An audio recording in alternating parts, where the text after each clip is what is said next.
Kiai Haji Imaduddin Usman Al-Bantani siap untuk mengajak diskusi. Tadi saya sudah berkoordinasi dengan Kiai Haji Imaduddin Usman Al-Bantani, artinya di sini saya sebagai penyalur saja untuk mengabarkan kepada teman-teman umat netizen bahwa Kiai Haji Imaduddin Usman Al-Bantani siap untuk berdiskusi.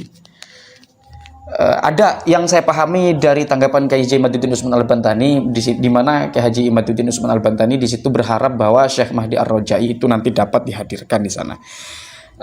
Kita langsung saja baca ya, bukan kami langsung saja bacakan di sini tanggapan dari Kiai Haji Imaduddin Usman Al-Bantani. Saya berharap jika terjadi diskusi itu Syekh Mahdi Ar-Rajai dapat pula dihadirkan. Nah, ini sudah ada di awal-awal dari apa yang saya sampaikan tadi, bahwa Kiai Haji Imaduddin Usman Al-Bantani ini berharap bahwasanya nanti dihadiri oleh Syekh Mahdi Ar-Rajai.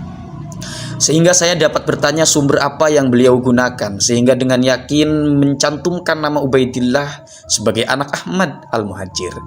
Padahal bertentangan dengan metode ilmu nasab yang ia tulis sendiri dalam Muqaddimah Al-Mu'aqibun ya.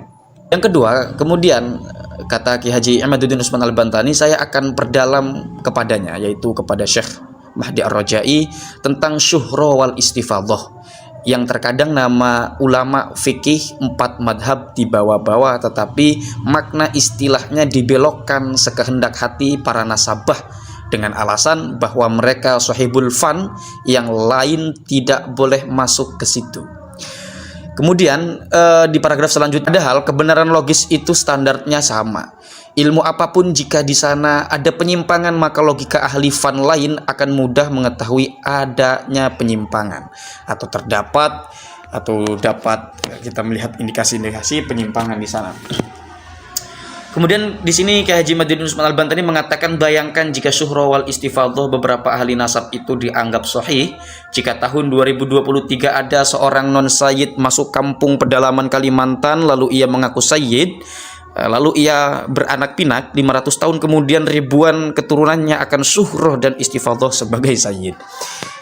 Yang ini sebetulnya sudah Kiai Haji Imaduddin Usman Al-Bantani sendiri sindir di dalam ceramahnya beberapa waktu yang lalu. Ketika itu Kiai Haji Imaduddin Usman Al-Bantani membuat semacam analogi di mana ada pencalonan nama. Ini analogi saja, bukan berarti faktanya ada analogi. Apakah faktanya ada, dalam sejarah ditemukan banyak. Jadi kita harus cerdas memahami narasinya begitu.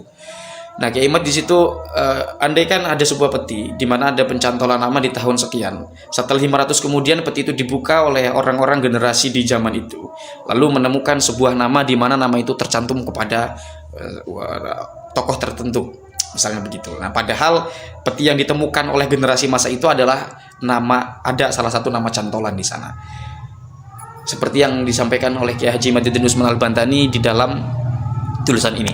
Seperti yang saya katakan juga di konten baru saja saya upload ketika saya menanggapi punten Gus Zaini, saya juga ingin mengatakan kepada teman-teman, saya tidak membantah Gus Zaini, walaupun ada di sana analogi dari Gus Zaini yang menurut saya tidak tepat, bukan membantah Gus Zaini, tapi ada kelucuan saja menurut saya, di mana kok ini penerbit bisa memiliki hak otoritatif.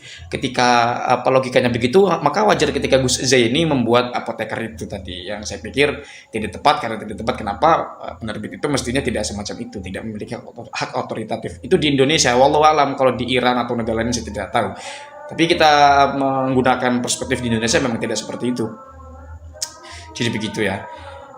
Dan beberapa hal juga yang telah disampaikan oleh Kiai Haji Imaduddin Usman Al-Bantani, kalau kita melihat di dalam ceramah-ceramahnya, di dalam tulisan-tulisannya kemarin, yang ketika saya angkat juga dari bagaimana tulisan Kiai Haji Imaduddin Usman Al-Bantani ketika Kiai Imad menjelaskan tentang kuburan Syekh Ahmad Al-Muhajir, di mana di situ Kiai Imaduddin Usman Al-Bantani tidak menemukan argumen-argumen yang yang faktual dari zaman yang mendekati atau yang sejaman tentang keeksisan makam dari Ahmad Al-Muhajir di Hadramaut baru ditemukan setelah generasi-generasi berikutnya. Soal diskusi, kita bisa melihat di sini bagaimana integritas Kiai Haji Imaduddin Usman Al-Bantani ketika Syekh Mahdi Ar-Rajai dikaitkan di sini.